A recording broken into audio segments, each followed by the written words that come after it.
1 Samuel, hoofstuk 25. Samuel is oorlede. Almal van Israel het bymekaar gekom en daar is baie oor hom geween en gerou. Toe is Samuel deur hulle begrawe in Rama, waar sy huis was. Dawid het na die Paran-woestyn afgetrek. 'n welgestelde man in Maon het 'n boerdery in Karmel gehad, waar hy 3000 skaap en 1000 bok aangehou het. Gedurende daardie tyd was hy juis in Karmel besig om die skape te skeer. Sy naam was Nabal, wat dwaas beteken, en Abigail was sy vrou. Sy was aantreklik en intelligent, maar hy was rof en onbeskof. Nabal het van Kaleb afgestam. Daar in die woestyn het Dawid daarvan te hore gekom dat Nabal sy skape skeer. Hy stuur toe 10 van sy jong manne met die opdrag: "Ek wil hê julle moet na Nabal in Karmel gaan. As julle daar kom, moet julle namens my vra hoe dit gaan. Dan moet julle sê: voorspoed met die boerdery. Mag dit sommer baie goed gaan met u huishouding en u boerdery. Ek het daarvan te hore gekom dat u besig is om die skape te skeer. Daar in Karmel was die herders heeltyd saam met ons.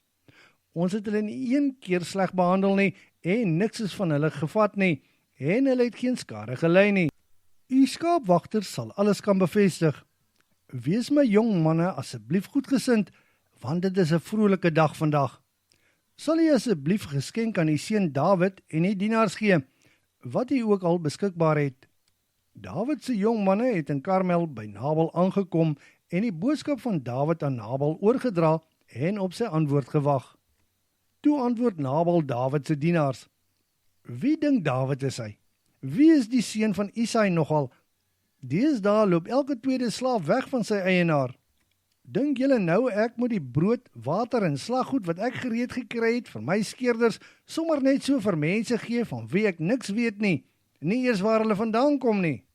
Toe het die jong manne van Dawid net daar omgedraai en teruggegaan en alles wat Nabal gesê het woord vir woord aan Dawid oorgedra.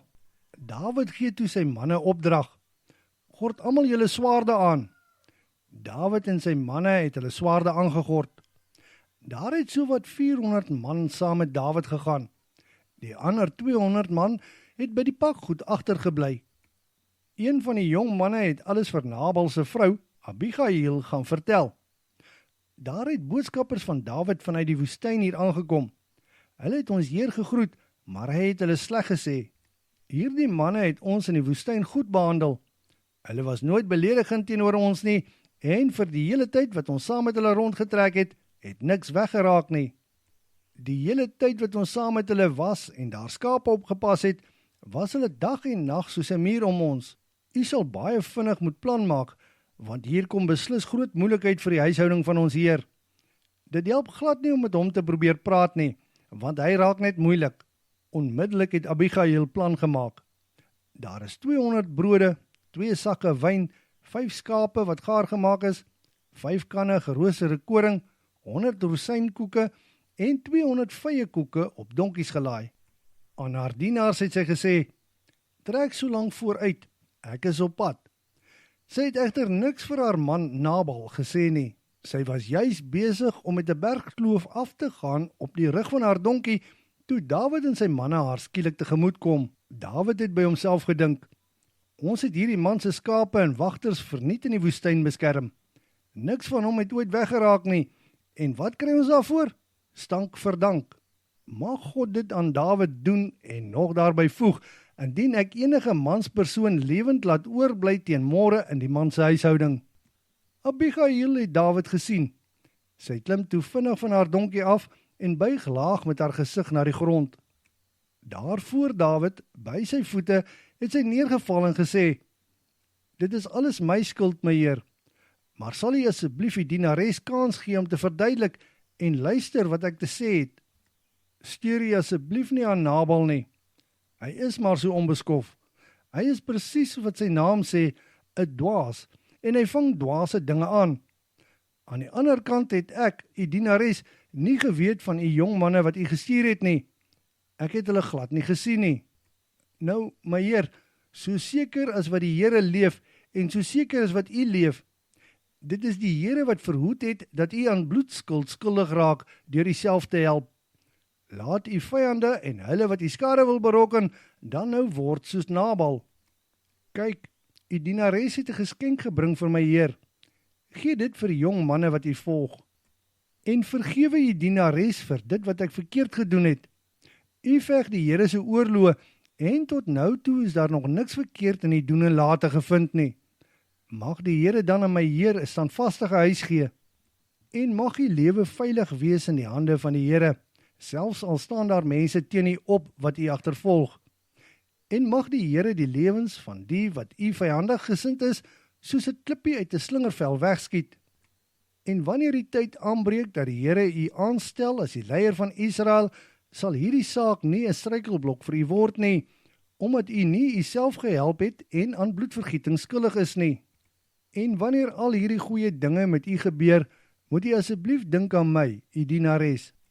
En Dawid het vir Abigail geantwoord: Mag die Here, die God van Israel, geloof word, omdat hy jou vandag oor my pad gestuur het. En mag jy vir jou verstandige optrede vandag geseën word. Jy het vandag gekeer dat ek myself skuldig maak aan bloedskuld en myself help. Een ding kan ek jou verseker. So seker is wat die Here, die God van Israel leef, hy wat gesorg het dat ek jou nie enige leed aandoen nie. As ons mekaar nie hier teëgekom het nie, sou daar teen môreoggend nie een man in Nabal se huis meer gelewe het nie. Jy kan in vrede huis toe gaan, want ek het geluister na wat jy gesê het en dit goedgunstig oorweeg. Toe het Dawid die geskenk wat sy vir hom gebring het, aanvaar. Abigail is weer terug na Nabal toe. Daar aangekom, sien sy dat Nabal 'n groot fees hou, soos die van 'n koning. Hy was in 'n baie gemoedelike bui en net so dronk. Daarom het sy hoegenaamd niks van die saak aan hom oorvertel nie, maar het gewag tot die volgende oggend. Die volgende môre, toe Nabal 'n bietjie nugterder was, het sy vrou hom oor die saak ingelig. Toe hy dit hoor, het hy beroerte gekry en was uitdrukkingloos in die gesig, soos 'n klip. 10 dae later het die Here hom getref en het Nabal gesterf. Dawid het verneem dat Nabal gesterf het. Toe sê hy: Loof die Here wat gesien het hoe Nabal my verneder het en my regsaak hanteer het, sodat ek nie nodig gehad het om myself te vergeld nie. Dit wat met hom gebeur het, was sy eie skuld. Toe het Dawid aansoek by Abigail gedoen en gevra of sy sy vrou sal word. Daar by Karmel het Dawid se dienaars by Abigail aangekom en vir haar gesê: Ons is deur Dawid hierheen gestuur om te verneem of u sy vrou sal wees. Toe staan Abigail op, buig laag met haar gesig na die grond en antwoord hulle: U dienares is beskikbaar om die voete van my heer Dawid se manne soos 'n slavin te was. Toe maak Abigail klaar en gaan saam met haar 5 diensmeisies wat almal op donkies gery het, agter die dienaars van Dawid aan. Later het Dawid ook met Ahinoam, wat van Jesreel afkomstig was, getrou, sodat hy nou 2 vroue gehad het. Michal, die vrou van Dawid en dogter van Saul, is egter deur Saul aan 'n ander man gegee. Sy naam was Palti, die seun van Laius, en hy was van Galem.